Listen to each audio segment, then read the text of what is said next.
Hola, ¿cómo están? Buenas noches, bienvenidos a todos. Mi nombre es Josué Gelgren, de parte de Amauta Fútbol. Les doy la bienvenida a esta conferencia sobre psicología aplicada al fútbol. Hoy día hablamos específicamente sobre el tema de las técnicas de visualización. Hoy día nos acompaña Rafaela Pacheco, a quien voy a presentar luego. Voy dando nuevamente la bienvenida a los compañeros que se suman recién ahorita. Buenas noches con todos. Vuelvo a comentarles, mi nombre es Josué Gelgren y a nombre de Amauta Fútbol les doy la bienvenida a la conferencia de psicología aplicada al fútbol. Hoy día vamos a hablar sobre técnicas de visualización. La ponente es Rafaela Pacheco. Primero les presento la web de Amauta Fútbol para los que recién se suman a nuestras conferencias. Pueden ver toda la información de Mauta. Somos una comunidad de entrenadores que básicamente buscamos un mejor fútbol a partir de la formación. Estamos dando desde el año pasado cursos y conferencias. Ustedes en esta web pueden ver todos los cursos que tenemos. Justo ahora estamos por iniciar el curso de psicología aplicada al fútbol y el curso de análisis de partidos. Entramos a la parte de psicología aplicada al fútbol. Ustedes pueden dar clic y van a tener toda esta información. Se pueden registrar y nos vamos a poner en contacto con ustedes para darles mayor detalle. Igual acá está, por ejemplo, tienen un video de presentación donde van a ver las ideas generales del curso, y si siguen bajando van a ver los temas centrales, una forma del certificado, la descripción, ¿no? Cuánto dura, qué incluye, a quién está dirigido. A veces por ahí nos preguntan si hay que tener conocimientos avanzados de psicología. No es necesario. Como ya les dije, la docente, Rafaela Pacheco, ella es psicóloga del equipo Fútbol Club Melgar y directora de psicotraining. Acá tienen el plan de estudios de la unidad 1 a la unidad 5, tema por tema detallado todo lo que van a ver en el curso. Y al final siempre terminamos con una presentación de un trabajo final en el que ustedes mismos elaboran. También les comento que estamos aparte por iniciar el curso de análisis de partidos. Ya tienen la misma metodología, en la web pueden ver toda la información que necesitan para matricularse. Y finalmente en la web también hay una sección de videoconferencias donde nosotros ponemos todas las conferencias que hemos hecho y que hacemos desde el año pasado. Igual es gratuito, por ejemplo acá tienen la de hoy. Van a tener luego para poder volver a verla en nuestro canal de YouTube. Y aquí están las conferencias anteriores. Entonces ustedes tienen bastante material para que puedan verlo, compartirlo cuando ustedes deseen. Bueno, antes de empezar, presentarles nuestra aula virtual. Nosotros como Amauta trabajamos con un aula virtual una vez que ustedes se matriculan en el curso. En este aula virtual, como ustedes ven, tienen unidad por unidad diferentes contenidos para que vayan viendo, para que vayan estudiando, aparte de las clases en vivo que tienen con la docente. Entonces es bastante didáctico, tienen el contenido disponible 24/7 para que lo vean como mejor se les acomoden los horarios. Y por supuesto la clase en vivo también la grabamos y la subimos acá para que la puedan volver a ver luego. Bueno, como les comenté, hoy día estamos reunidos para conversar sobre el tema de técnicas de visualización. La ponente es Rafaela Pacheco, a quien paso a presentar. Como les comenté, ella es psicóloga del Fútbol Club Melgar y además directora de psicotraining. Buenas noches, Rafaela. ¿Cómo estás? Buenas noches, José. Bien, bien, muchas gracias a todos los que se están uniendo también a esta charla. Sí. Justo suman algunos más. Buenas noches. Ahí nos saluda Moreno por el chat. Comentarles que, como en las demás charlas, bueno, para los que ya han estado con nosotros, tienen el chat para dejar las preguntas a medida de que vamos avanzando. y vamos a tener también una sección para que después puedan libremente hacer sus preguntas activando el micrófono. A ver.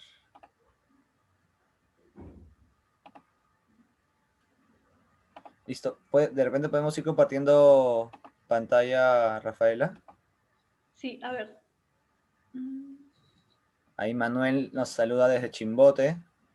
¿Cómo estás? Buenas noches.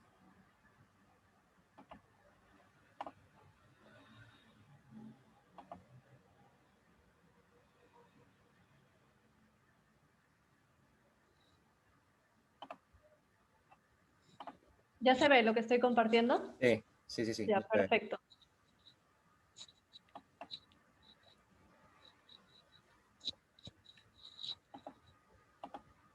Listo, estamos esperando uno más y ya podemos ir empezando. Listo, no hay problema, me avisas. Ya está, ya estamos. Estamos completos. Hola Iván, hola Euclides, buenas noches.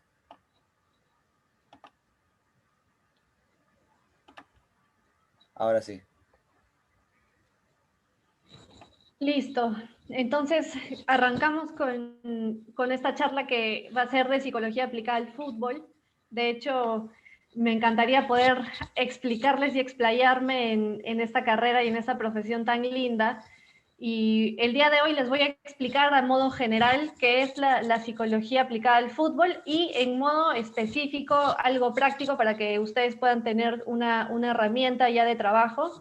Les voy a mostrar lo que es la técnica de visualización, que de hecho es una técnica que se utiliza muchísimo en todos los deportes. Es una técnica que se puede aplicar tanto a deportes individuales como deportes colectivos y que dentro del curso de psicología aplicada al fútbol en la plataforma de Amauta, me parece que está en el segundo módulo y que yo la presenté también como una herramienta que ha servido como salvavidas, por así decirlo, todos los deportistas y en especial jugadores de fútbol que durante esta cuarentena vivo y que estaba dentro de los deportes de riesgo y que en menores sobre todo la hemos utilizado muchísimo por todo este contexto que les explico.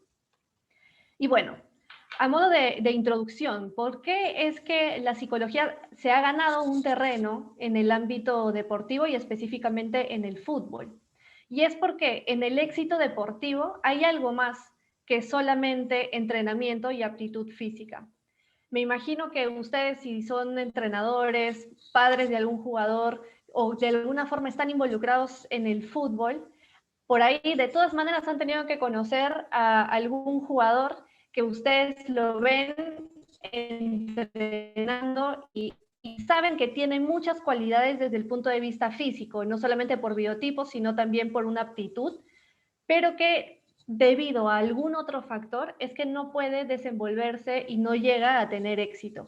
Y muchas veces la respuesta a esto es el aspecto mental. Es que existen muchas variables internas que pueden tanto facilitar como entorpecer esta respuesta de un jugador ante una competencia. Y como les decía, en mi caso, por ejemplo, he trabajado con muchos deportistas y hay muchos casos que se dice, ¿no? El mismo jugador o hasta el propio entrenador también lo puede ver y que dice, en el entrenamiento todo está bien, pero en el partido fallo. Y si es que nosotros lo analizamos con ni el tono muscular, ni la capacidad física, ni las habilidades aprendidas, sino que puede que exista una dificultad desde el punto de vista mental que hace que no pueda desenvolverse igual o mejor que como lo hace en un entrenamiento. Y entonces, ¿qué es en sí la psicología deportiva? La psicología deportiva es justamente el poder estudiar estos fenómenos en el contexto deportivo. Es el estudio científico, y acá sí quiero hacer hincapié a que es un estudio científico de las personas y sus conductas en el contexto deportivo y la aplicación práctica de dicho conocimiento. No es que solo nos quedamos para estudiar los fenómenos, sino que a partir de lo que hemos encontrado, a partir de la investigación científica es que podemos saber qué cosas aplicar y qué cosas funcionan y qué cosas no funcionan. Entonces, por eso quiero hacer hincapié en que es un estudio científico, porque no es que el psicólogo recomiende algo porque es algo que se le ocurra, sino porque a partir de la evidencia científica es que sabemos que hay cosas que funcionan y hay cosas que no. Por poner cualquier ejemplo, actualmente se habla mucho del reforzamiento positivo que debería tener un entrenador. Y esto no lo decimos y no lo recomendamos porque sea una cosa de moda o una corriente actual, sino porque se ha visto en evidencia científica que funciona, que ayuda a que el deportista pueda mejorar con respecto a su rendimiento porque le estamos dando mucha confianza y finalmente va a mejorar en su destreza. ¿Qué vamos a estudiar desde la psicología deportiva? Vamos a estudiar tanto los factores psicológicos como los efectos psicológicos derivados de la práctica del deporte. ¿A qué me refiero con los factores psicológicos? En sencillo es como decir con qué está viniendo mi jugador al equipo.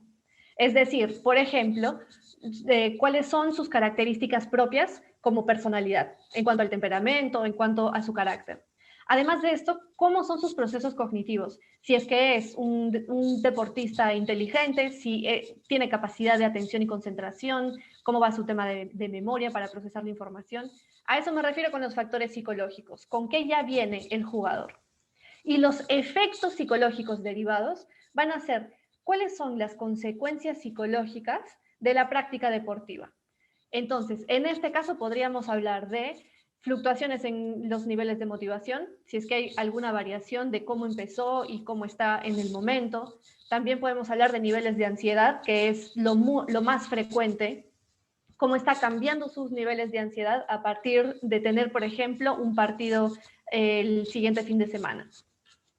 También se puede ver en efectos psicológicos derivados cuáles son sus pensamientos. Si puede tener pensamientos negativos a partir de algún temor que puede estar generando. Entonces, todo esto es lo que vamos a estudiar y finalmente vamos a poner en práctica. Ya la psicología deportiva ha dejado de ser una especie de mito y ya se ha ganado cierto terreno en el ámbito deportivo y ahora ya podemos ver que hasta se hacen titulares con respecto al aspecto mental, cosa que antes de repente no lo pensábamos. Y es que dentro de la historia de la psicología deportiva, que también lo trabajamos un poco en el curso de Amauta, se entiende por qué al principio es que no éramos tan visibles. Y es que muchos equipos nacionales cuando se habla de las Olimpiadas, es que tenían al psicólogo como su arma secreta. Y al ser un arma secreta, escondían su labor para generar justamente una ventaja a los rivales. Y ahí es un poco que nace esto de por qué tener un perfil bajo con respecto al aspecto psicológico. Pero ya hemos visto que hay otro tipo de profesionales también que ya no es como antes, que solamente estaba el entrenador y el entrenador se encargaba de todo, sino que ahora ya tenemos un cuerpo técnico donde podemos tener diferentes profesionales capacitados y especializados, como es el preparador físico, como también puede haber un nutricionista o en este caso también un psicólogo. Y ya se visibiliza mucho más al aspecto mental. Hasta inclusive se pueden sacar titulares como este, ¿no? ¿Quién llega mejor desde la psicología deportiva en un clásico tan importante? Ya no solamente hacen un análisis táctico, sino también empiezan a ver qué otros factores pueden ser importantes de cara a un partido. Y bueno, a nivel local, aquí en Perú, quien se encargó también de visibilizar esta profesión fue Marcelo Márquez, que él en la selección hizo un muy buen trabajo y gracias a él es que también otras personas empezaron a darse cuenta que existe algún tipo de importancia en este rubro. Y que es más, en algún momento yo estaba leyendo una nota y ponían, ¿no? Como preparación física, cuáles eran los trabajos que se estaban realizando, y aquí pusieron como un subtítulo de rutina de motivación, y que esto ya nos da a entender que ya se está asimilando que el trabajo del psicólogo es un trabajo que es regular, que no tiene por qué ser únicamente en momentos complicados y somos como el bombero que tiene que apagar un fuego, o tampoco somos únicamente los motivadores que hablamos la noche anterior a un partido, sino que podemos hacer trabajos, así como el preparador físico se encarga del aspecto físico, nosotros como psicólogos nos encargamos del aspecto mental. Y justamente, ¿no? ¿Por qué es importante? Porque podemos estabilizar de alguna forma el rendimiento del jugador. Rendir de forma estable incluso ante situaciones inesperadas o complejas. Y en este caso también, no solamente quiero enfocarme en el fútbol de alto rendimiento, sino también en el fútbol de menores. Y hablando del fútbol de menores, es importante que entendamos qué es lo de la carga mental. La carga mental que experimenta el jugador puede simplificar o complicar el comportamiento motor. ¿Y qué es esto de la carga mental?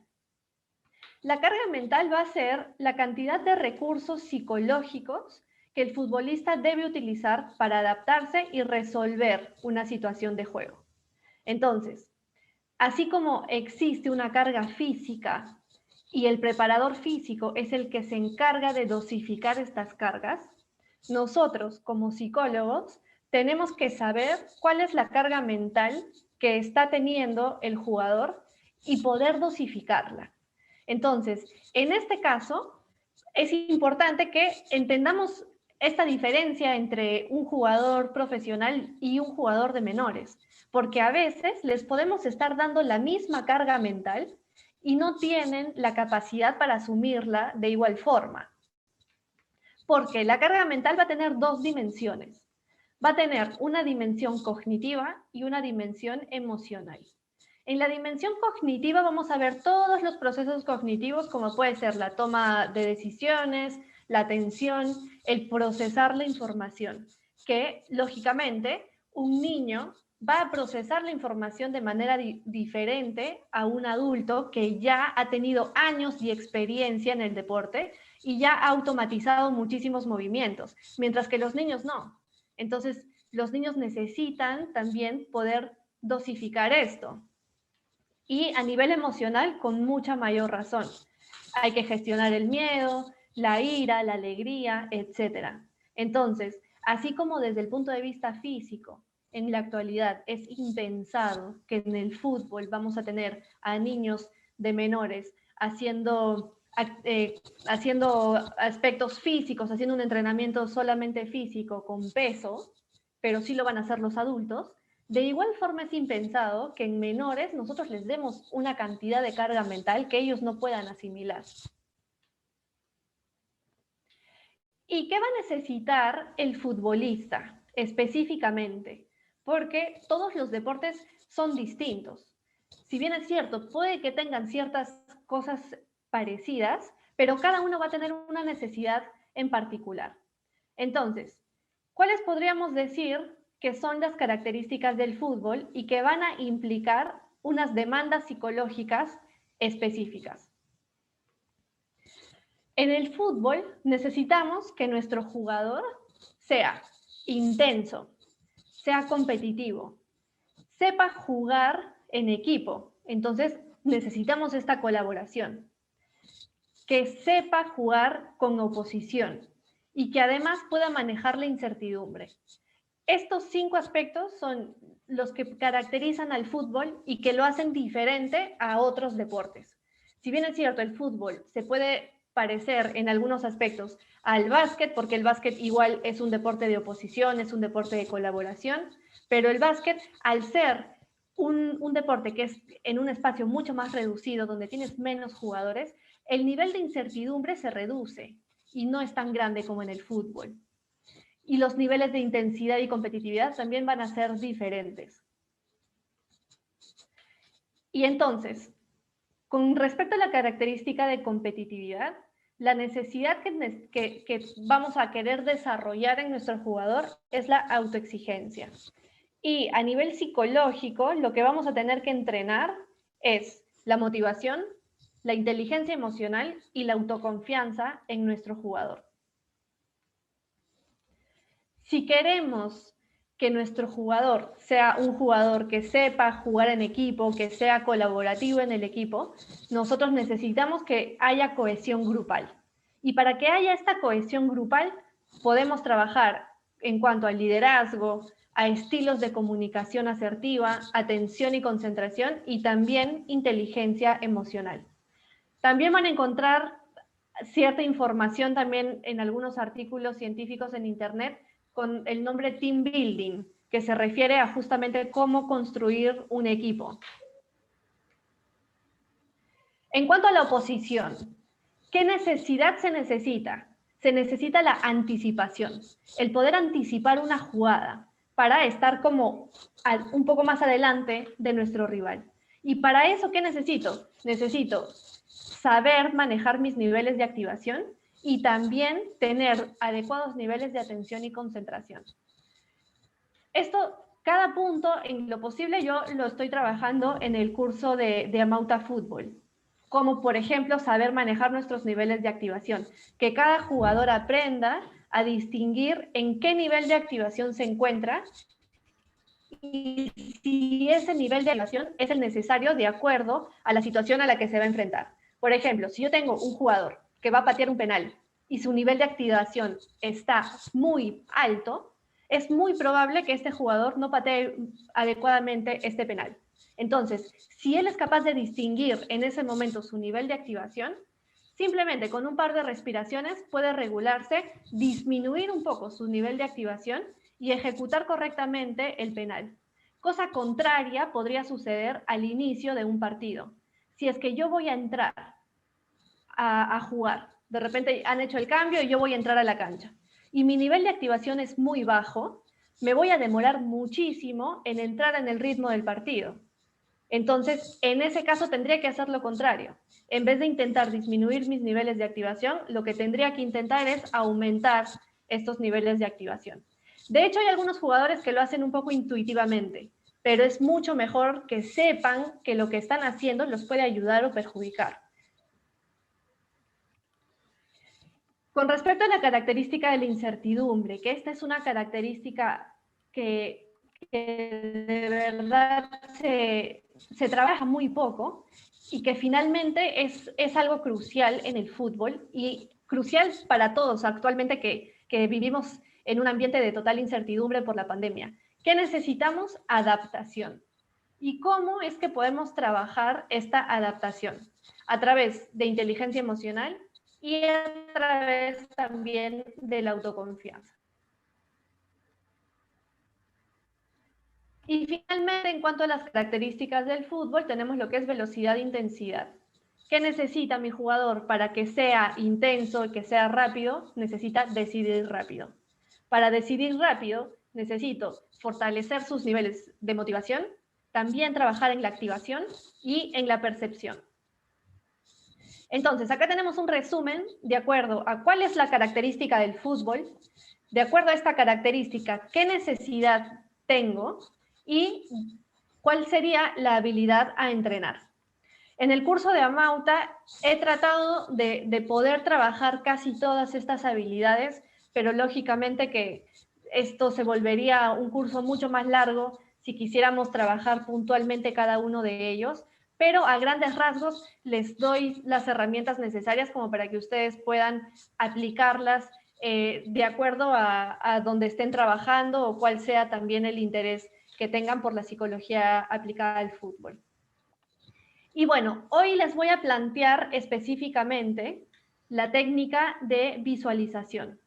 Rafaela, disculpa que te corte, aprovechar Sí. para ahí hacer una pausa y dar unas breves indicaciones a los que recién se han sumado, porque en todo este rato que se ha estado exponiendo se ha sumado gente a la conferencia, entonces comentarles que hemos iniciado hace unos minutos toda la explicación de lo que significa la psicología deportiva, la psicología en el fútbol.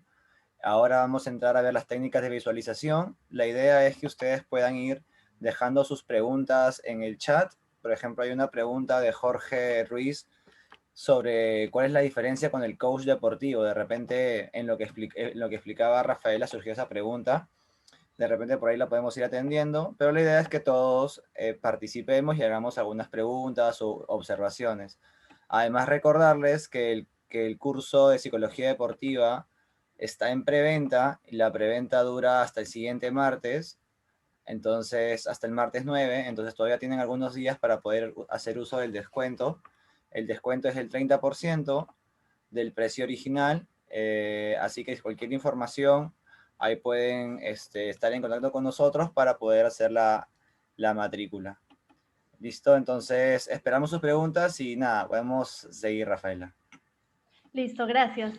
Bueno, esa pregunta de cuál es la diferencia entre el psicólogo deportivo y el coach deportivo es una pregunta bastante frecuente, muy interesante, que de hecho yo me explayé en un artículo que pueden encontrarlo en la página web de Psicotraining. Ahí en la página web de Psicotraining entran a la parte de blog y es justo la última entrada. Ahí explico la diferencia entre un coach y un psicólogo, de forma general. Pero específicamente, de acuerdo a la pregunta, ¿no? En un psicólogo deportivo y un coach deportivo. El coaching es una herramienta, algo así como lo que les voy a presentar, digamos, ahora, la visualización es una técnica, pero el coaching, al ser una herramienta, el psicólogo la puede trabajar también, pero el coach no puede trabajar la psicología. Entonces, para empezar, es que cada uno sí tiene delimitados más o menos cuáles son las cosas que se pueden trabajar. De hecho, hay mucha confusión porque no se sabe exactamente hasta dónde debería estar el coach, porque en realidad desde los orígenes, el coach es alguien que trabaja para ayudarte a alcanzar tus objetivos. Entonces, se habla mucho de que trabajan en el presente y que del presente te acompañan a que tú puedas conseguir tus objetivos. Y es mucho de acompañar. No es que el coach te va a decir qué es lo que tienes que hacer, cómo lo vas a hacer, sino que te acompaña en este proceso. Mientras que el psicólogo, para empezar, es una persona que ha tenido que estudiar en una universidad y que además tiene que tener por lo menos una colegiatura, si es que no también tiene una especialidad. Entonces, ya desde ese lado, al tener también una colegiatura, se ayuda de alguna forma a tener cierto respaldo de una institución con respecto al servicio que te va a brindar. El coach como tal estudia en algún centro de coaching, pero que estos centros no están reglados como la carrera de psicología. Yo para estudiar psicología, si quiero cambiarme a otra universidad, se tiene que homologar y ver cuáles son los cursos que se ha llevado y no, hay toda hay una currícula. En cambio, en el coaching no es que haya una currícula que que sea universal, por lo menos a nivel nacional, sino que uno puede estudiar en diferentes centros y estos centros, al ser privados, cada uno va a poner las cosas que considere importantes para que uno pueda desarrollarse como coach. Y que claro, puede que sea un curso de 2 meses, 6 meses, de menos horas, y que finalmente eso puede que en algún momento sea una dificultad para avalar los conocimientos y avalar el aspecto de la profesión. Entonces, desde el punto de vista de la profesión académicamente, esa sería una gran diferencia. Ahora, como herramienta, el coaching funciona, el coaching es súper bueno. El coaching ayuda a que nosotros podamos establecer nuestros objetivos, a poder conseguirlos. El tema es que la psicología abarca más cosas. En la psicología podemos ver no solamente establecimiento de objetivos, temas de motivación, sino que podemos ver todas las variables que yo les he presentado anteriormente, que no lo podría ver un coach, porque el coach no tiene la experiencia ni tiene los conocimientos de la psicología como tal, la psicología general que se estudia en una universidad para conocer los procesos cognitivos y aspectos también emocionales. Entonces, desde ese lado, es importante, sí, es importante el coaching, pero hay que saber distinguir qué es lo que yo necesito y qué es lo que yo quiero para mi equipo. si yo necesito un psicólogo o si necesito un coach. No sé si con eso he podido resolver un poquito la pregunta. Acá Derek Flores pone uno es científico y el otro no. ¿Qué tan exacto te parece esto? Salvo que el coach haya estudiado alguna carrera científica, ¿no? Que eso podría ser. Igual hay muchos psicólogos que también tienen certificación en coach y bueno, es también una herramienta más. Hay un tema también de salud mental, pues, ¿no? El psicólogo es un especialista de la salud mental, el coach no lo es necesariamente, ¿no? Exactamente, así es, sí. Claro. Bueno, creo que no hay más dudas al respecto, así que podemos continuar. Ya saben, cualquier otra consulta que vaya surgiendo lo pueden dejar en el chat para ir conversando. Sí, y sí, los invito a que vean esa entrada al blog que hice hace unos meses, porque de verdad era algo que preguntaban mucho y que de hecho en algún momento también recuerdo que se hablaba mucho de esto del coach en los equipos y los psicólogos. Entonces, por eso me animé un poco a escribir, tratando de investigar un poco y recopilar toda la información. Así que lo pueden encontrar en la web de Psicotraining y también dentro del curso de Amauta Fútbol, me parece, no sé si era en el cuarto o quinto módulo, que también hago una diferenciación de cuáles son los roles y qué hace cada quien.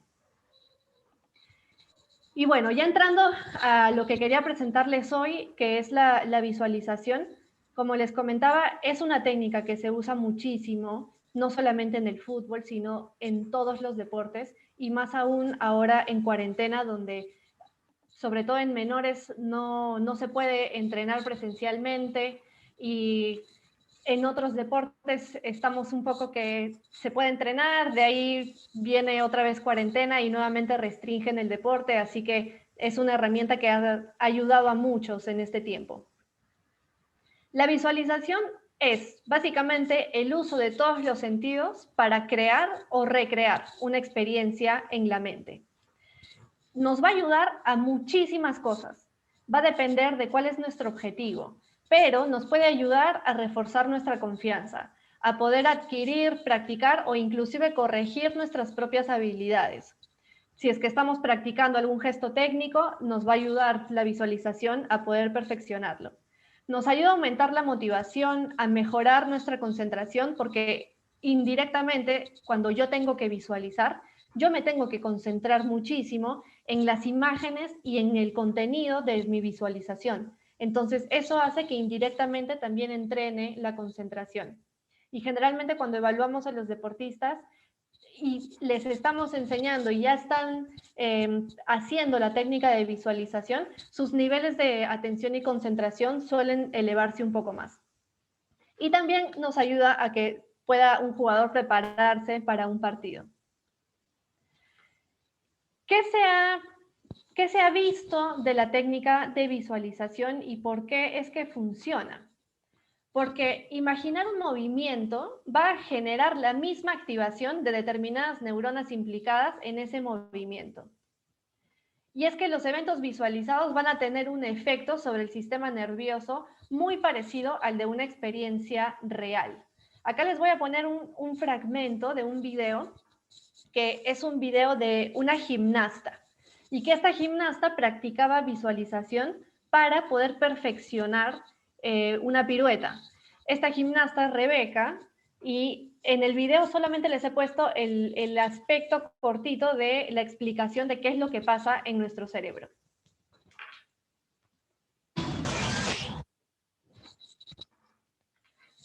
Entonces, esta es una pequeña explicación de cuál es el proceso de la visualización en nuestro cerebro y por qué es que es tan eficaz. Y como les decía, a partir de la evidencia científica es que se ha demostrado que la visualización funciona. Y no solamente funciona, sino que de verdad ayuda muchísimo a los deportistas, no solamente ahora en cuarentena, sino en una temporada regular. Y de hecho hay muchos testimonios de diferentes deportistas que la utilizan. Quiero aquí mostrarles al testimonio de Phelps, que lógicamente Phelps podría ser considerado al deportista del siglo, y definitivamente las cosas que él haga van a hacer mucho eco en todos los deportes, no necesariamente solo en la natación. Y aquí él nos habla, junto con su entrenador, de la técnica de visualización. The reason it works is because the brain cannot distinguish between something that's really vividly visualized and something that's real. So by the time Michael steps up on the block to swim a race in a World Championships or Olympic Games, he's swum that race hundreds of times in his mind before he gets up there. So then when he gets up, all he has to do is put everything down. Autopilot. His body automatically knows what to do. The brain just switches into what he's visualized. And that's what's really powerful about visualization. When I would visualize, it would be what you want it to be, what you don't want it to be, what it could be. Yeah. So it's like you're always ready for anything that comes your way. So it's like if I would have a suit rip, fine, I need another suit, put it on. You know, like any small thing that could go wrong, I'm ready for it. Entonces, claro, vemos que aquí, en el caso de Phelps, él, por la modalidad de su deporte, él sí puede visualizar toda su carrera. En cambio, en el fútbol, no es que vamos a visualizar los 90 minutos del partido, sino que en el fútbol vamos a escoger diferentes situaciones que podemos visualizar. Y como les comentaba, dependiendo también cuál va a ser el objetivo de mi visualización, que eso lo vamos a ver más adelante.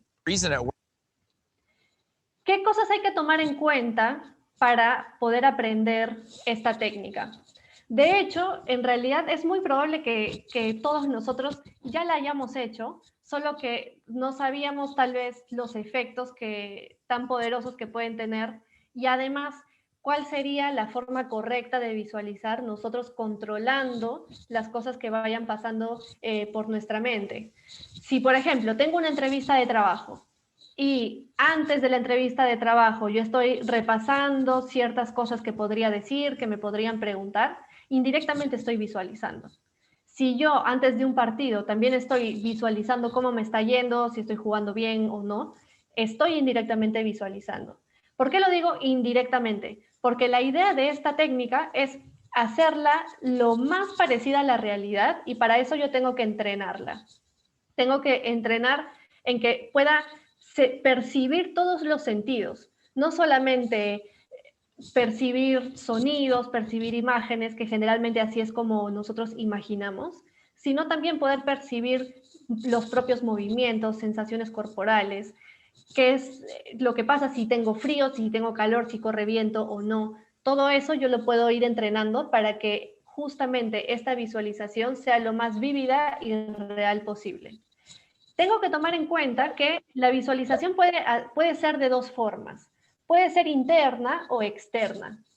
Si mi visualización es interna, es como si tuviera una cámara aquí en la frente. Imagínense que yo soy este jugador que está aquí en este rondo, y yo no es que pueda verme, sino es como que estoy acá. Mi cámara está acá en la frente. Mientras que la visualización externa es la visualización donde yo puedo observarme a mí mismo. Entonces, por ejemplo, en este caso en específico, es como que yo soy Ramos que está pateando el penal, y yo puedo verme, yo puedo ver mi espalda, yo puedo ver el movimiento que estoy realizando. Mientras que en el otro puedo sentir el movimiento, pero no me puedo ver. No es que tenga la cámara afuera, sino la cámara está aquí adentro. Ambas visualizaciones me sirven. Ambas visualizaciones se pueden utilizar y se pueden entrenar. Usualmente podría ser más efectiva la visualización interna, porque esta me va a ayudar a que yo pueda sentir los movimientos en el caso de que yo quiera perfeccionar, por ejemplo, alguna habilidad técnica. Si es que yo quiero motivarme o también tener autoconfianza, aumentar mis niveles de confianza, puedo utilizar ambas. Y no es que una sea mejor que la otra. Es más, en esos casos a veces se utiliza más la visualización externa, como para que yo pueda verme a mí mismo que estoy realizando con éxito las ejecuciones.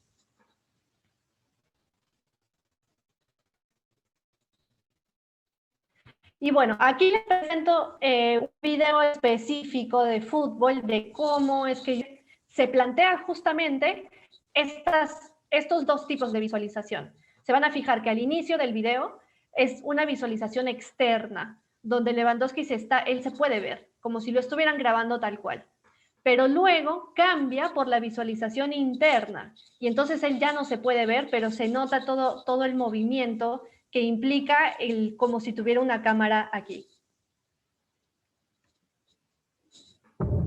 You use the same part of your brain to visualize an action as when performing it for real. So the night before every match, get yourself game ready by mentally rehearsing scenarios you're likely to face. Start by visualizing the pitch, the ground you'll be playing in, when the game is, day or night, the weather, the opposition.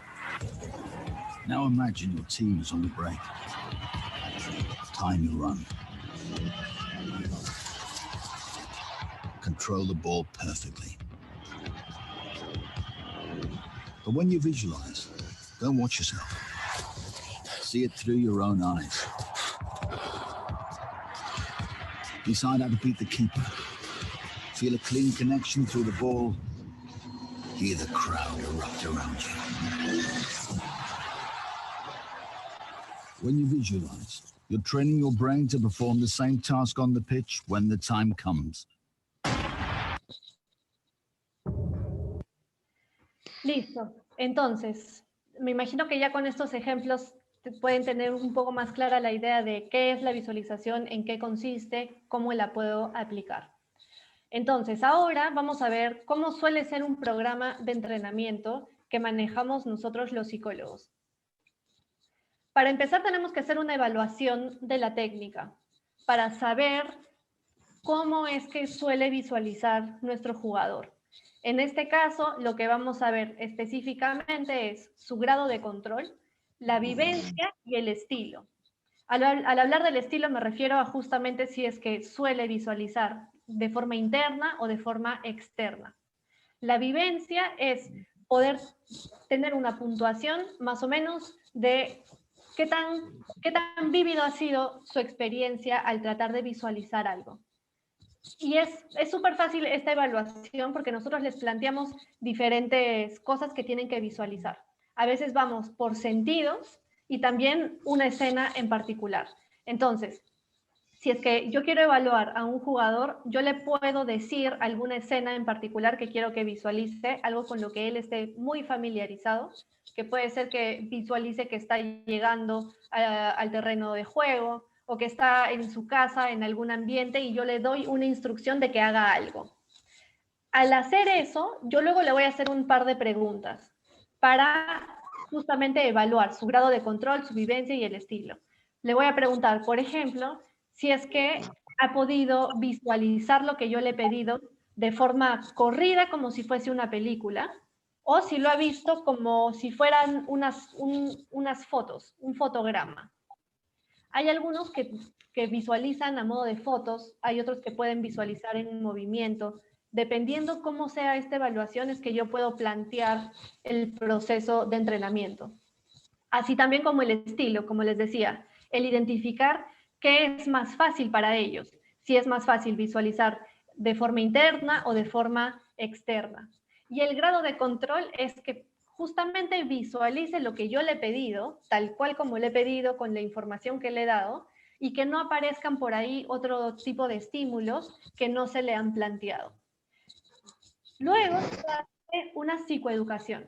La psicoeducación consiste en explicarle de qué se trata la técnica, para que el jugador sepa qué es lo que vamos a hacer, qué vamos a trabajar, por qué le hemos planteado este objetivo, mostrarle también cierta evidencia de qué es lo que funciona y por qué nosotros queremos que se trabaje.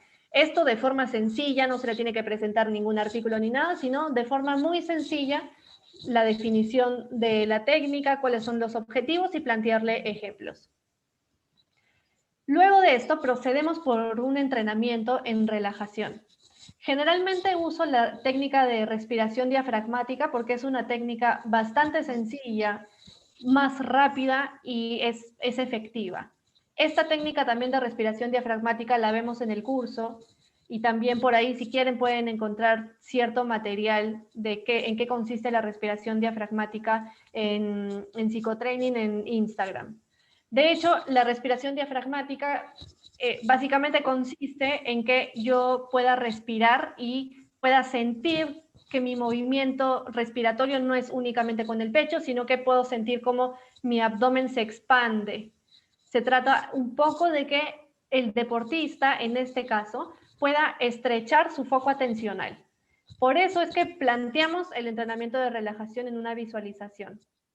Ayudamos a que nuestro deportista pueda enfocarse en lo que va a venir, que es la visualización. Porque estando en el día a día podemos tener muchas cosas en mente y si yo, sin hacer este entrenamiento en relajación, de frente quiero empezar a visualizar, es muy probable que tenga muchas más dificultades porque no estreché mi campo atencional.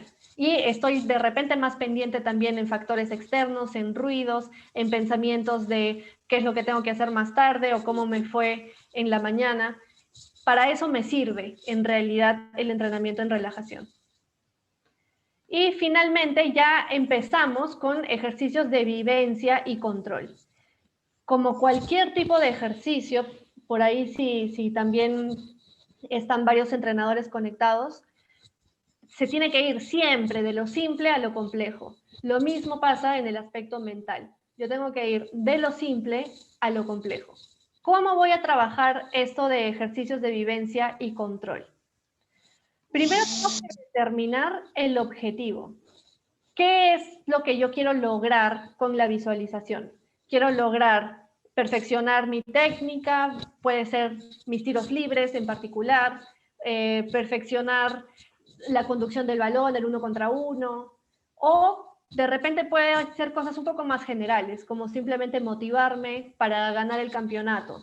Entonces mi visualización puede que sea que estoy tal cual en el estadio donde se va a jugar, ya más o menos conociendo al rival, viendo que estoy sorteando de forma exitosa alguna situación en particular. Yo tengo que determinar específicamente lo que quiero visualizar. Luego de eso, hago la relajación nuevamente para estrechar mi foco atencional y voy de lo simple a lo complejo. Acá les traigo un ejemplo de cómo es que yo entreno de lo simple a lo complejo. Primero vamos a imaginar algo que venga fácil a la mente. Algo que para el jugador sea bastante fácil de visualizar, de recrear. Entonces, por ejemplo, podemos empezar tanto en un contexto deportivo como de repente en un contexto cotidiano. Eso lo podemos escoger o le podemos hasta preguntar al jugador. Si es que vamos a plantear un contexto deportivo, le podemos decir que recree una imagen basada en la memoria de lo que ya se hizo, de sus recuerdos, entonces le podemos pedir que recree en su mente que está yendo a la cancha donde siempre suele entrenar. Una vez que planteamos algo fácil que venga a la mente, le vamos a pedir que intente ser consciente de algunos detalles. Aquí lo que le vamos a plantear es que en lo posible pueda distinguir todos los sentidos, que ve, que siente, que escucha, todo lo que se pueda percibir a través de los sentidos.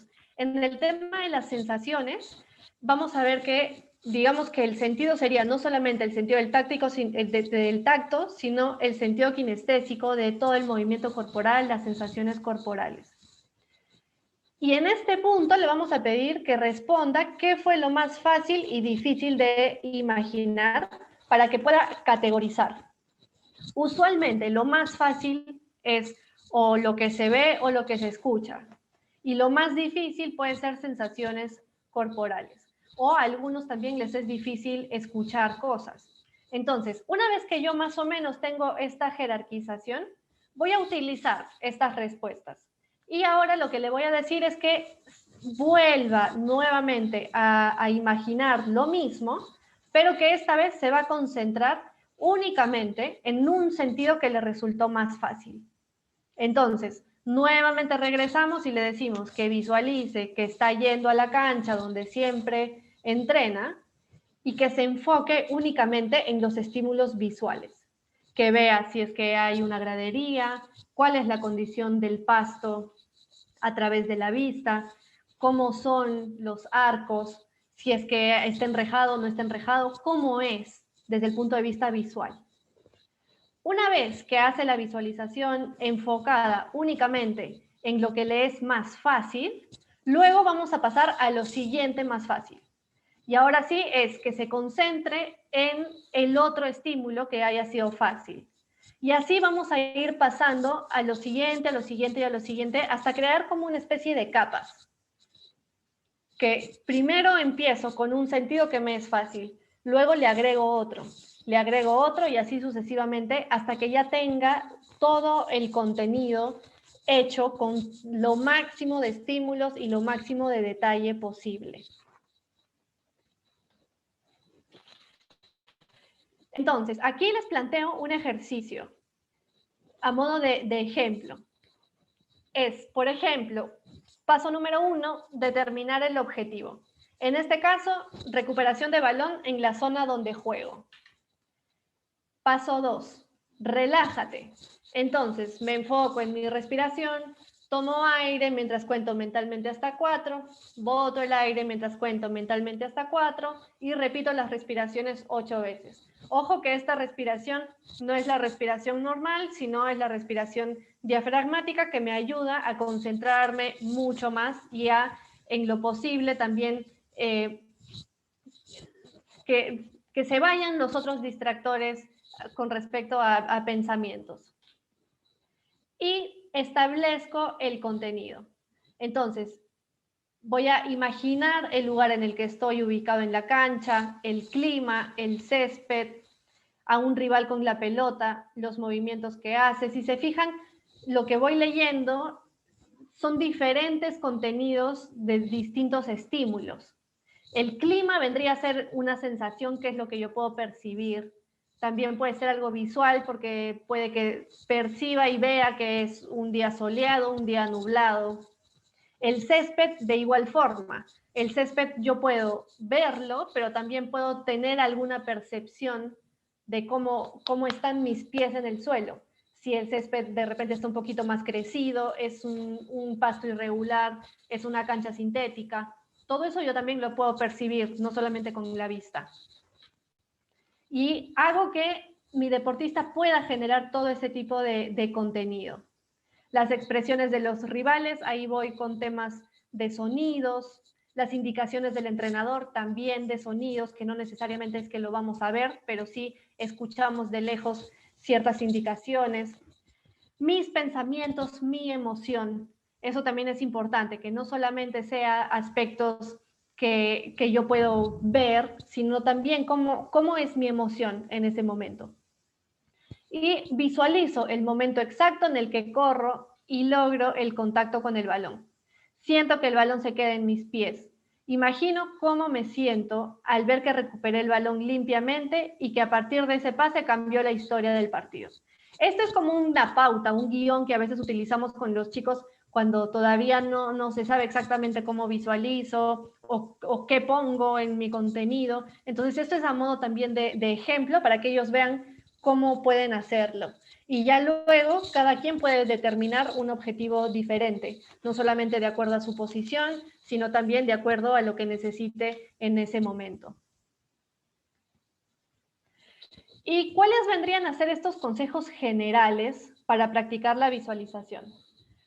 Primero que los ejercicios pueden ser de 10 o 15 minutos, no más. Y eso es suficiente. A veces uno cree que tiene que estar visualizando media hora, pero en realidad la visualización genera una carga cognitiva importante, porque yo tengo que estar concentrado en lo que estoy visualizando. Entonces, si hago visualizaciones cortas durante todo el día, es mucho más eficiente a que si yo intente hacer una sesión larga de visualización. Además, las primeras veces que yo esté practicando, que me esté familiarizando con la técnica, es mejor hacerlo en un lugar tranquilo para evitar distracciones y facilitar justamente mi concentración en aspectos internos, porque yo tengo que estar concentrado en lo que estoy pensando y no me puedo distraer de algún factor externo que puede estar pasando a mi alrededor. Pero ya con el tiempo puedo visualizar en cualquier momento, en cualquier situación, en cualquier circunstancia. Hay algunos jugadores que inclusive durante el partido, en ciertos momentos pueden visualizar, como les planteaba, ¿no? Antes de un tiro libre, justo cuando yo estoy parada delante del balón, yo puedo hacer una pequeña visualización en ese momento.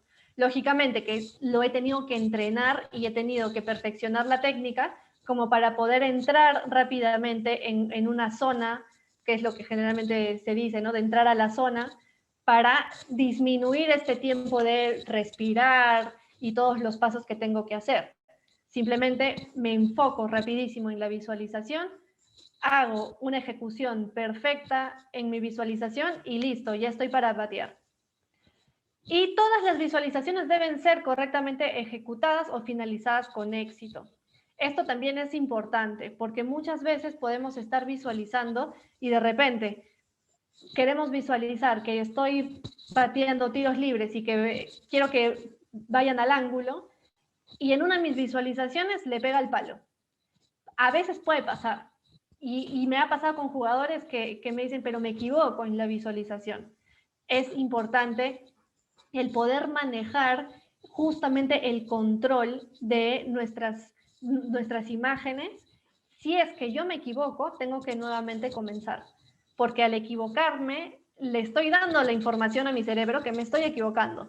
Y lógicamente yo quiero generar los canales mentales de las situaciones de éxito y que mi cerebro interprete que muchísimas veces he pateado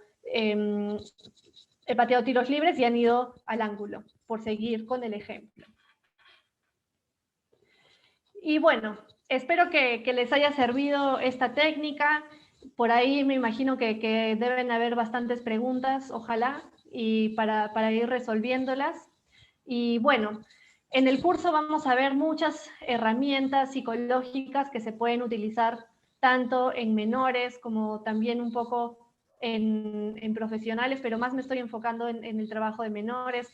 Hay trabajo también para padres, para entrenadores específicamente y para manejar al grupo. Así que yo creo que es un curso que sí les puede servir porque no es teórico, que muchas veces es lo que se oferta, sino que sí hay cosas bastante prácticas que se pueden aplicar y no solamente en un contexto normal, por así decirlo, cuando regresemos a las canchas, sino también en un contexto de pandemia donde todavía no sabemos cuándo se va a poder retomar el fútbol de menores. Así que bueno, muchas gracias y Josué, no sé si por ahí... Vamos con las preguntas. A ver, hay una pregunta de Renzo Cipirán. Renzo, no sé si quieres explicarnos un poquito más a qué te refieres. Dices, es la visualización, la técnica más efectiva. Entiendo que para buscar determinado desempeño en los jugadores o específicamente a qué te refieres para que Rafaela pueda responderte mejor. Luego, Derek Flores pregunta, ¿qué otra técnica cognitiva es recomendable para mejorar el desempeño en los jugadores? Aparte de la visualización. Bueno, técnicas cognitivas como tal, la visualización sí está dentro de, pero también tenemos mucho entrenamiento de acuerdo a diferentes procesos cognitivos, como por ejemplo, si queremos mejorar la atención y concentración, también hay ejercicios específicos para eso, que de hecho ahora en cuarentena es un poquito más complicado porque tendríamos que trabajar los temas de atención y concentración a través de una computadora. Claro. Que lo ideal actualmente es que sea un entrenamiento integrado, donde el aspecto psicológico no lo entrenes aparte y afuera de la cancha, sino que lo puedas entrenar también en cancha. Y hay muchos ejercicios, y esa parte, por ejemplo, de la atención, a veces se suele enganchar súper bien con la preparación física, donde hay ciertos entrenamientos físicos donde tú puedes ponerles cierta carga cognitiva de atención para que ellos también tengan ahí ciertos retos y se está entrenando de forma integral, ¿no? Ahora, en pandemia lo que se ha podido hacer es simplemente quitar de lado este aspecto integral y de alguna forma seguir entrenando la atención, pero que la atención como tal tendríamos que entrenarla en sus 4 fases, que sea interna, externa, estrecha, amplia y con todas estas variantes. Que ahora sí la limitante que podríamos tener en pandemia es que no es que vamos a poder entrenarla mucho con respecto a la atención amplia porque vamos a estar en una computadora. Pero igual sí se puede seguir practicando por lo menos algún tipo de atención y también se puede seguir practicando en aspectos de memoria, que finalmente son procesos que le van a ayudar al jugador para que pueda procesar mucho mejor la información cuando regrese a un entrenamiento. Claro, de forma aislada, ¿no? Claro. Aquí también, Dieter Mori, quieres hacer una pregunta, pero por el micro. A ver, te escuchamos, no hay problema. Activa tu micro y te escuchamos. Buenas noches a todos, gracias por la enseñanza. Le quería preguntar a la señorita respecto a la visualización, si solamente podemos, bueno, yo soy entrenador de fútbol, si solamente podemos hacer que nuestros jugadores visualicen cosas positivas, más no por ahí errores que normalmente se cometen en un partido y a partir de esa visualización corregirlos en la semana previa al partido. Uno, ¿no? Y lo otro, en el sentido de, por ejemplo, estamos previo al partido y los ayudamos a visualizar que las cosas no salen bien, pero que se pueden cambiar las circunstancias, ¿no? Haciendo esto, haciendo lo otro, haciendo aquello. Eso era básicamente mi pregunta. Perfecto, muchas gracias.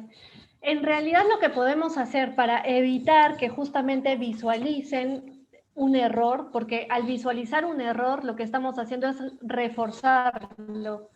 Entonces, lo que es recomendable en este caso es que se pongan en la situación, pero que no cometan el error, sino que a través de la visualización estén en la situación y hagan la ejecución correcta. Que eso sí es algo que podemos orientar y ayudar nosotros los entrenadores. Se me ocurre, por ejemplo, tenemos un arquero y este arquero suele salir mal. Entonces, en vez de decirle que visualice y que estas salidas las haga como siempre las hace, que nosotros sabemos que no es que sale bien a cortar un balón, le decimos, ok, ponte en esta situación. De repente, hasta con algún video nos podemos ayudar, un video suyo donde vea exactamente esta situación donde nosotros hemos definido y detectado que sale a cortar mal.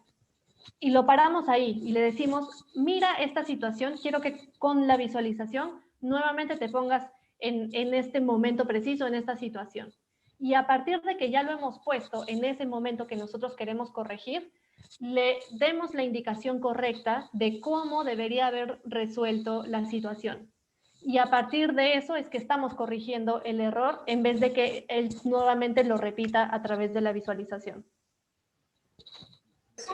Entiendo, esa parte la entiendo, pero yo me refería, a ver, visualizando las cosas, estamos en un partido por primera vez, una final por primera vez, okay. ¿Sí? Todos estamos ansiosos con el deseo de ganar el partido, de hacer una buena presentación, ¿sí? Yo lo hacía en el sentido de que visualizaran que las cosas están saliendo mal en el aspecto de que eso no nos puede pasar. Es como que, por ejemplo, se terminó el partido y tenemos la posibilidad de volverlo a jugar, ¿no? Entonces, ese partido previo sería en nuestra mente y que los chicos digan, no, o sea, interrumpir esa visualización, que ellos mismos interrumpan esa visualización y decir, no, esto no nos va a pasar porque hemos trabajado, porque nos hemos preparado, una especie de motivación. O sea, eso era en sí mi pregunta, si es recomendable o es por ahí otra forma de motivación, no de ese tipo, ¿no? Como que generarle al jugador esa se puede decir, respuesta de rebeldía a eso que yo estoy haciéndoles visualizar. Ajá. A eso era enfocado mi pregunta. Ya, ok. A ver, podría ser que en algún momento se pueda utilizar. El tema es que tendríamos que conocer también mucho a nuestros jugadores para saber el impacto que puede generar. Usualmente, cuando no Claro, sabemos el claro, impacto que va a generar, claro. usualmente no lo hacemos el mismo día del partido, sino que se hace un día anterior o 2 días antes para, si es que hemos visto que algún jugador no ha respondido como queríamos, tenemos tiempo como para poder ayudarlo y que él pueda entender de qué se trató o qué es lo que queríamos del jugador. ¿Qué es lo que yo haría en este caso? Lo que pondría es alguna situación en la visualización y que ellos puedan encontrar alguna herramienta de afrontamiento. Por ejemplo, están en una final y están de cara a la final, ¿no? Entonces, en la visualización yo podría plantear la situación que nos meten un gol y estamos un gol en contra. Generar la situación y que ellos a través de la visualización puedan responder exitosamente ante eso. En vez de que ya perdieron y bueno, es una cosa imaginada y qué vamos a hacer ahora en la realidad. Yo lo plantearía de esa otra forma. Ok, muy amable por la respuesta. Gracias. Gracias. Listo. Seguimos con las preguntas. Acá Alexander nos pregunta, ¿cómo se puede manejar la ansiedad en un futbolista juvenil antes de un partido importante? La ansiedad es un tema bastante complejo porque va a depender, un psicólogo siempre tiene que encontrar el origen de su ansiedad. Pueden ser muchas cosas y a veces uno simplemente se enfoca, por así decirlo, en el síntoma, pero no necesariamente en el origen. La ansiedad puede ser una autopresión, puede ser una presión que sienta que es de casa, o puede ser una presión que la genera el propio entrenador también. Entonces, dependiendo del origen, es que vamos a tener que hacer algo al respecto. Si es que es una presión que siente por parte de su familia, de su papá, generalmente suele ser del papá, o de la mamá también podría ser, se tiene que también trabajar con los papás, porque ese es el origen y ellos son los causantes también de que esté sucediendo eso. Con el jugador igual podemos hablar. Si más o menos estamos detectando que es una ansiedad únicamente del propio jugador, que de repente no es que sienta alguna presión externa, sino es simplemente una propia presión, lo que suele funcionar muchísimo es el controlar su atención. ¿A qué le está prestando atención? Y esos estímulos, en lo posible, redireccionarlos.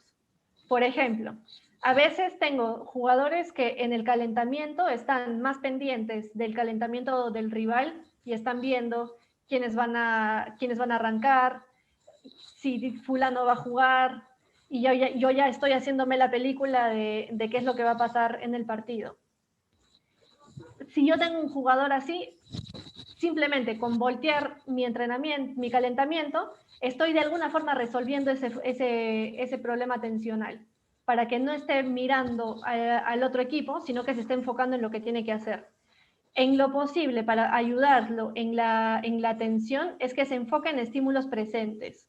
Y tomar en cuenta que siempre, la atención es unidireccional. Yo no puedo prestar atención a dos cosas a la vez.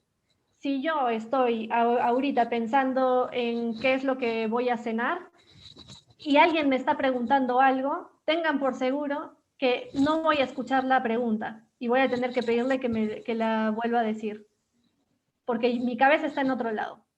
Así funciona el tema de la atención. Entonces, puedo utilizar justamente que mi atención es unidireccional para ayudarlo en la ansiedad. Porque si está ansioso, probablemente se esté enfocando en algo que le está generando la ansiedad y que sigue en ese pensamiento. Si yo rompo ese pensamiento y le pongo a hacer cualquier otra actividad que le demande que tenga que cambiar su atención, de por sí ya voy a bajar sus niveles de ansiedad. Eso digamos que sería la forma rápida de poder ayudar a un jugador. La forma también un poco más larga y que sí o sí también se tendría que hacer es que el jugador sepa cuál es el origen de su ansiedad, que el jugador pueda distinguir qué lo pone ansioso, qué no lo pone ansioso. Si es que la ansiedad es un rasgo que puede que normalmente se ponga ansioso, o si es que es una ansiedad de estado por algo específico y puntual. Todas esas cosas tendríamos que trabajarlas a largo plazo y brindarle también otras herramientas para que pueda controlar el tema de la ansiedad, como por ejemplo técnicas de relajación que son también bastante útiles. Perfecto. Seguimos con las preguntas. Priscila dice, ¿cómo podría el psicólogo intervenir en un jugador frustrado?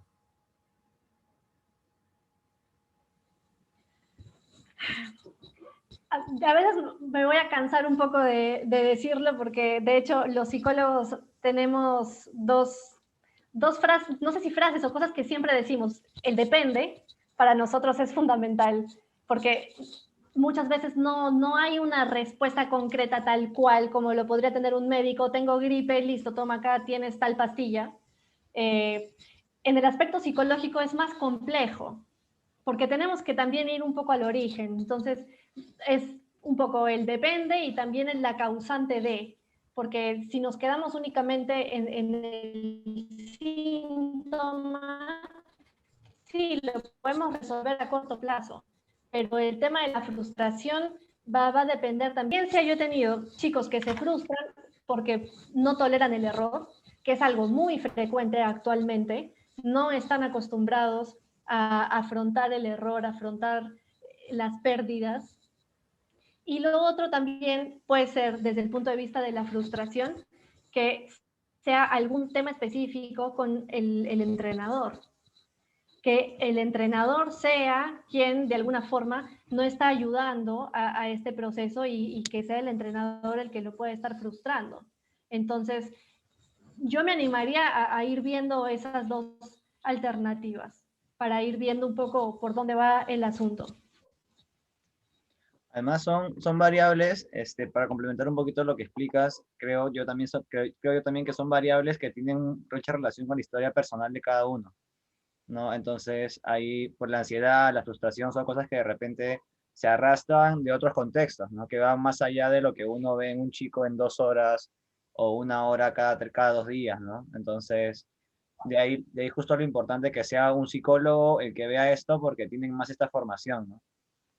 Exacto. Y justo puedo reforzar un poco esto que tú comentabas, porque tal vez esa sea una diferencia entre un psicólogo general y un psicólogo deportivo.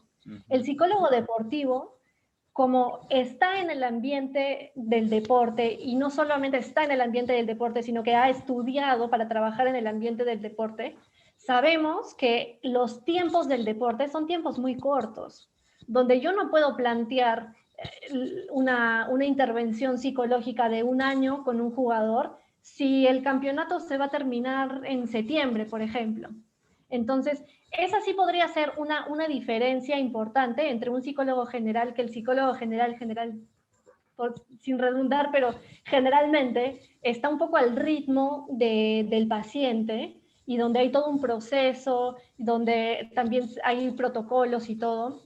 Desde el punto de vista deportivo, si bien es cierto que también tenemos protocolos y también hay un proceso, pero somos conscientes que nuestra labor es que el jugador esté para el partido y que el jugador esté, esto hablando de fútbol profesional específicamente, ¿no? El jugador tiene que estar para el partido. Entonces yo no puedo esperar mucho tiempo y tratar de tenerlo mentalmente fuerte cuando la demanda es mañana.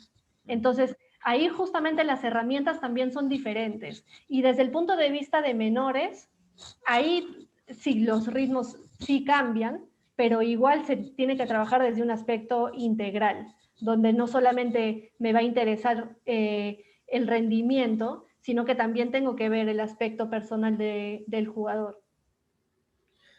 Perfecto, vamos con las preguntas, seguimos con las preguntas que hay varias. Acá Brian pregunta sobre el efecto de la visualización o los resultados de la visualización en jugadores de elite. ¿Por qué hay diferencia en los resultados? ¿Es la visualización dependiente de algún otro factor para lograr el éxito? Bueno, a ver, hay deportistas de élite que sí la utilizan y también hay deportistas de proyección, deportistas de formación que también la utilizan. Entonces, no es que haya una diferencia por la visualización, sino que la visualización es una herramienta que los va a ayudar. No sé si iba por ahí el tema, porque la verdad que esa primera parte no me quedó muy clara Dice, de si por la, qué vis- afirmación. dice, si la visualización es utilizada por jugadores de elite, ¿por qué hay diferencia en los resultados? O sea, Claro, o supongo sea, que que porque a no uno es, les va bien. claro, es que no es que la visualización sea usada únicamente por los de elite. En realidad se usa, en realidad todos la usan. Claro. Buenas noches. Ahí está, Brian, sí, de repente para que nos expliques un poquito más. Ah, genial, sí, mejor. Sí, lo que quería consultar es, si bien es cierto, esta técnica es muy buena, asumo que los grandes clubes tienen psicólogos también y aprenden estas técnicas y creo que los jugadores, cuando me refiero a los jugadores de elite, me refiero a los jugadores que están en grandes equipos, al momento de patear un tiro libre o un penal lo hacen porque ellos practican. ¿Por qué es que los resultados son distintos? Por ejemplo, hace algunas semanas el Barcelona jugó y hubo dos penales fallados, ¿no? De Dembélé y también de Pjanic. Entonces, la pregunta es, ellos, ¿no? Al menos si hablamos del grupo de elite, ellos tienen psicólogos, tienen estas charlas, estas prácticas, saben las técnicas de visualización, pero ¿por qué los resultados son distintos? Por eso mi pregunta iba, ¿es la visualización el único factor determinante o hay otro factor que hace que el éxito, por ejemplo, la comparación de Cristiano Ronaldo, que en la mayoría de sus penales siempre hace gol? O sea, ¿por qué?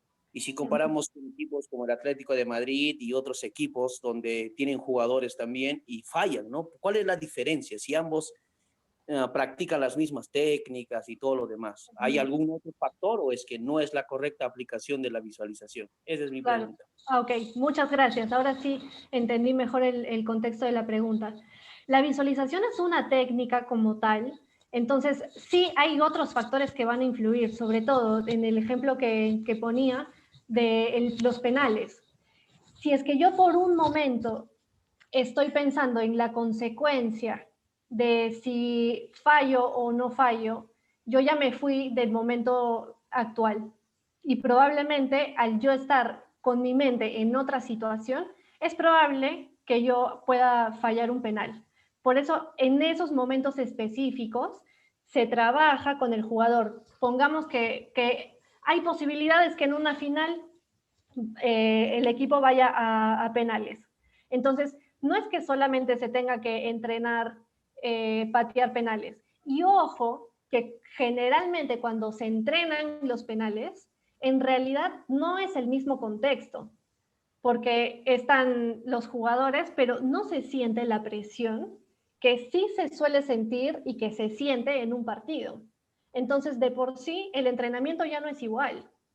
¿Qué se suele trabajar? Muchas veces se intenta generarle cierta presión al jugador cuando está entrenando penales. Se le plantea cualquier tipo de situación.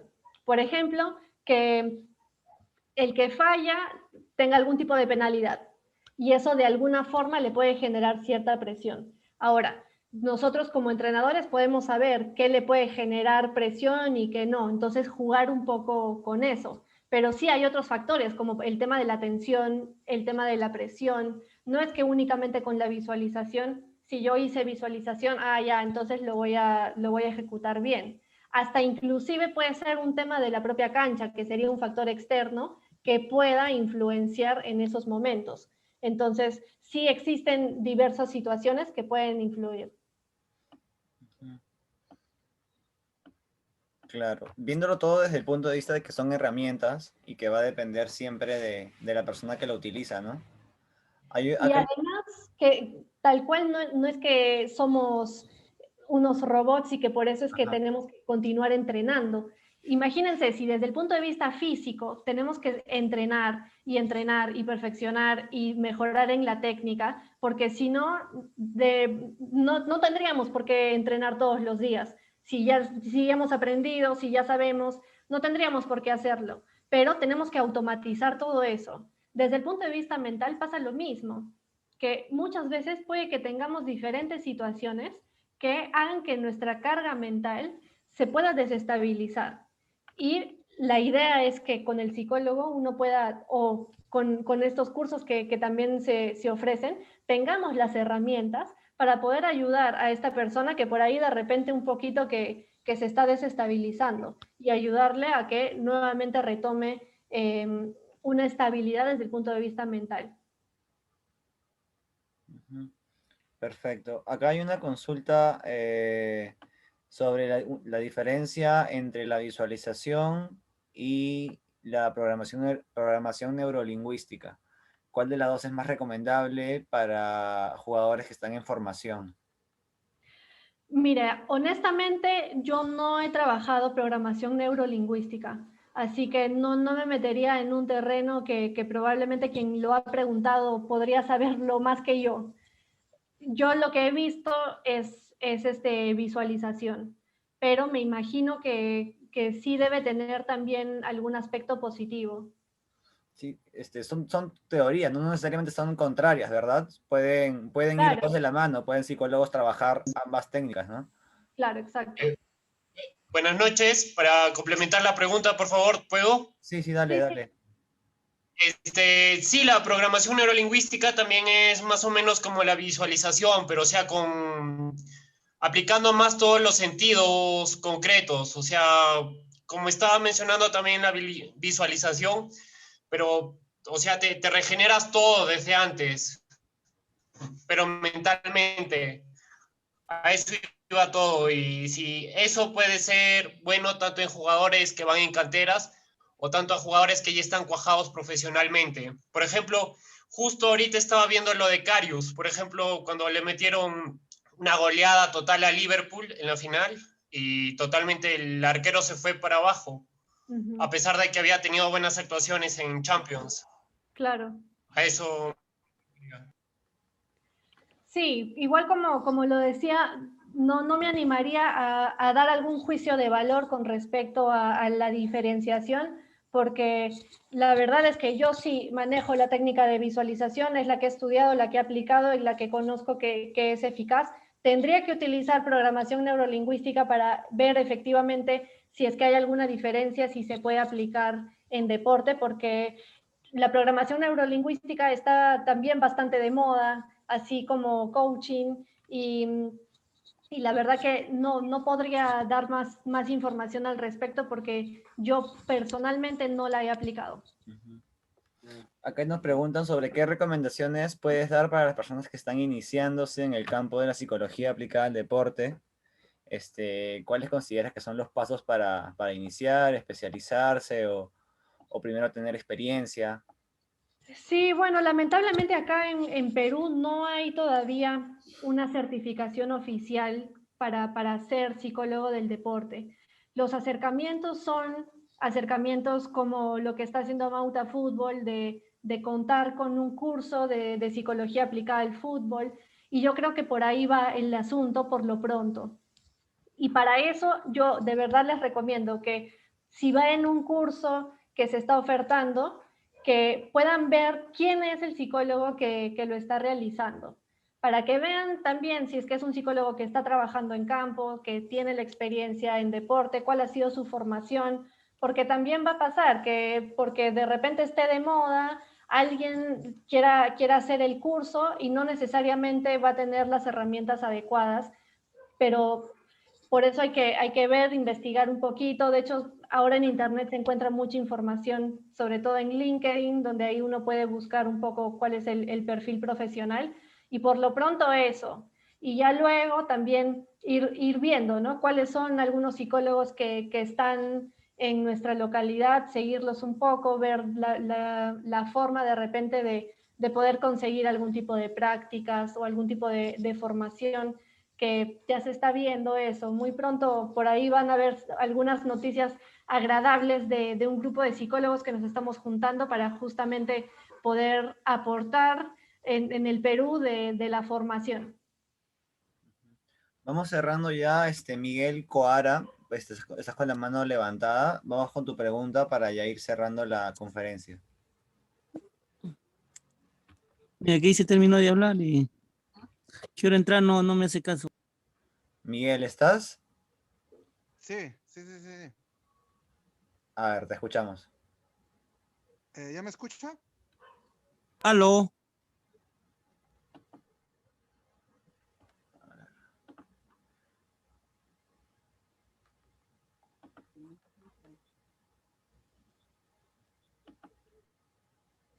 A ver, Miguel, ¿estás? ¿Es Miguel o Aló. Celso? Ya, Celso, por Ya. favor, no sé si me puede permitir una pregunta. Buenas noches, ante todo, muchas gracias por el aporte que nos ha dado la señorita psicóloga. Mi inquietud venía a esto, no sé si tenemos en memoria, no sé si se acuerda que una vez Advíncula pateó un penal, me parece, con Uruguay, cuando definitivamente toda la población estaba de espaldas porque no quería apreciar el penal que iba a ejecutar Advíncula, y bueno, pateó e hizo gol. Mi pregunta es, ¿qué tan importante? Porque yo creo que si Advíncula pateó sabiendo la coyuntura del fútbol que se estaba dando y él pateó, entonces yo pregunto, ¿qué tan importante es la autoestima o la autoimagen en un deportista que pueda ayudar a facilitar la realización de la visualización, sobre todo en un niño, ¿no? Esa es mi pregunta que quiero extenderle a la señorita psicóloga. Sí, en realidad es muy importante. Por eso también uno de los pilares fundamentales para trabajar en la psicología del deporte es la autoconfianza, donde ahí apoyamos al jugador a que a partir de una imagen correcta pueda ser y sentirse capaz de resolver diferentes situaciones, porque vamos a encontrar casos opuestos. Tenemos casos de jugadores que creen que son los jugadores del equipo, que son indispensables y que tienen un ego muy grande y no necesariamente su capacidad sea la que ellos perciben. Mientras que también tenemos jugadores que tienen una muy buena habilidad, que el entrenador lo tiene muy considerado y cree que podría llegar muy lejos, pero este jugador no se la cree. Entonces, a ambos tenemos que ajustarlos y equilibrarlos. Y la idea de la autoconfianza es que su percepción de capacidad sea lo más cercana a la realidad. Y muchas veces vamos a encontrar que no es frecuente esto. Entonces, en este caso, tenemos que trabajar en su autoconfianza para que ellos perciban esta capacidad. Perfecto. Dale, Miguel, vamos con tu pregunta. Ok, buenas noches, ¿me escuchan? Sí. Ok, bueno, antes que nada, felicitar a Mauta Fútbol y a la psicóloga por la excelente ponencia que nos acaban de dar. Más que nada es una pregunta que va relacionada. Mi trabajo es con los universitarios, soy entrenador de fútbol de una universidad. Y la pregunta de la psicóloga es, ¿cómo podemos manejar en el futbolista universitario las cuestiones de estrés? Ya que para el universitario, según lo que hemos observado, el estrés no es solo en la casa, sino es inclusive sus mismos profesores, que tenemos un tope de, por ejemplo, ellos tienden mucho a abandonar el deporte, hablando en este caso fútbol, por cuestiones académicas, por cuestiones sentimentales y todo eso.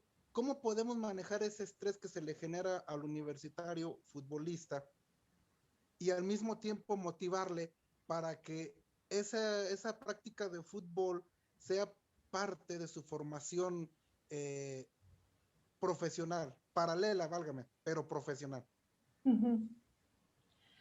Bueno, en ese caso se habla, de repente también puede encontrar bastante información en internet de artículos académicos con carrera dual, que es la referencia que se hace en la psicología del deporte cuando uno es deportista y a la vez está llevando algún otro tipo de estudio.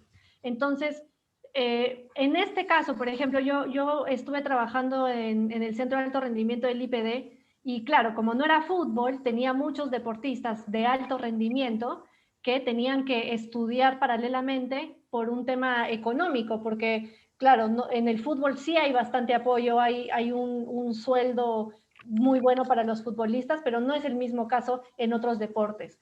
Entonces, con ellos lo que se hace un poco para manejar justamente estas situaciones es que ellos puedan plantear adecuadamente su calendario anual, donde ellos sepan cómo van a ser sus tiempos y que puedan ir estructurando dónde están los campeonatos fundamentales. En el caso universitario, se puede hacer de la misma forma. De cuándo a cuándo es el campeonato, de repente darle una jerarquización también a la semana importante, y en ese calendario anual también poner las cosas universitarias. ¿Cuándo es que yo tengo que rendir exámenes? Y teniendo un poco este panorama también visual, ayuda mucho a que los deportistas se puedan ordenar. Y otro aspecto importante es que tanto los entrenadores como los docentes puedan ceder un poco cuando, por ejemplo, están en exámenes. En ese momento, quien tendría que ceder un poquito con respecto a los entrenamientos, tal vez hacerlos más cortos para que tengan más tiempo de ir a entrenar y todo eso, sería el entrenador. Y cuando están en el momento importante del campeonato, que pueda ceder un poco el docente, jugar un poco con eso también, para que el propio jugador sienta que puede llevar las dos cosas a la vez y no se abrume. Entonces, primero es que puedan plantear su calendario, ya sea anual o semestral. Va a depender de cómo sea tanto la carrera como también el campeonato. Y segundo, ver cómo se puede negociar un poco esto de tanto los docentes como los entrenadores, qué tan dispuestos están a poder ceder un poquito en ese tiempo. Ok, muy bien. Ya nada más para terminar una pregunta. Como entrenador, ¿cuál sería alguna de las estrategias para negociar entrenador-docente? Bueno, de alguna forma podría ser qué cosas puede hacer el jugador también, ¿no? O sea, que el jugador se involucre. Yo plantearía que no solamente sea que el entrenador tenga que hablar con el docente, sino involucrar al jugador y decir, mira, ya, yo puedo hablar con tu docente para que nos ayude en este tiempo, pero ¿tú qué vas a hacer? ¿A qué te comprometes? Para también, de alguna forma, que no solamente sea beneficio exclusivo del jugador, sino que el jugador entienda que también tiene que haber cierto compromiso de su parte, no solamente desde el punto de vista académico, sino también desde el punto de vista deportivo. Entonces, ok, si el docente me va a ayudar, por así decirlo, en facilitar de alguna forma, no sé, es que va a depender de cómo sea la estructura de la universidad. Por ejemplo, hay universidades que el 30% es lo único que tú puedes tener de faltas y lo manejan con los deportistas, porque el deportista va a viajar más. Entonces, es imposible que el deportista pueda cumplir con ese 30%. Entonces, en ese caso, podrían ser flexibles. Va a depender mucho de este tema, pero que igual el deportista se comprometa a que si es que no es por un tema deportivo, no tendría por qué faltar, a no ser que sea un tema bastante importante de salud o algo por el estilo. Ok, me queda muy claro. Muchas gracias y nuevamente felicitaciones a usted y a Mauta Fútbol. Muchas gracias. Muchas gracias, Miguel. Bueno, Rafaela, no sé si quieres hacer algunas palabras finales ya para irnos despidiendo. Sí, la verdad que no he podido revisar el chat. Por ahí lo abrí y lo primero que me salió era de que debería llamarse entrenamiento en imaginación, porque si lo llamamos visualización solo lo estamos hablando de un sentido. Y sí, también en la teoría se puede encontrar el concepto, no como técnica de visualización o imaginería. También se utiliza. Y de ahí ya no he podido revisar todos los otros chats, pero bueno, los animo a que puedan inscribirse al curso. De hecho, en el curso hay 5 módulos donde explico bastantes aspectos relacionados a la psicología aplicada al fútbol, y también tenemos 3 clases en vivo, que es más o menos esta dinámica, las clases en vivo, donde por ahí presento cierto material, pero en realidad lo que me interesa más es poder conocerlos un poco para entender la realidad en la que están, para saber si son entrenadores, si por ahí son psicólogos, y en base a eso ir trabajando, ir resolviendo sus dudas y poder ayudarlos en el contexto en el que estén. Bueno, de parte de Amauta Fútbol les damos las gracias por haber participado en esta conferencia. Les dejo ahí en el chat el link con el cual se pueden inscribir al curso de Psicología Aplicada al Fútbol.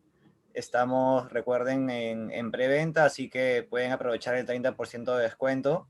Ingresan a ese link y ahí pueden seguir todos los pasos para matricularse. Esta charla la van a poder encontrar a partir de mañana en nuestro canal de YouTube para que la puedan volver a ver o compartir. Listo, muchas gracias a todos. Los esperamos en una siguiente charla de Amauta o en nuestros cursos. Muchas gracias.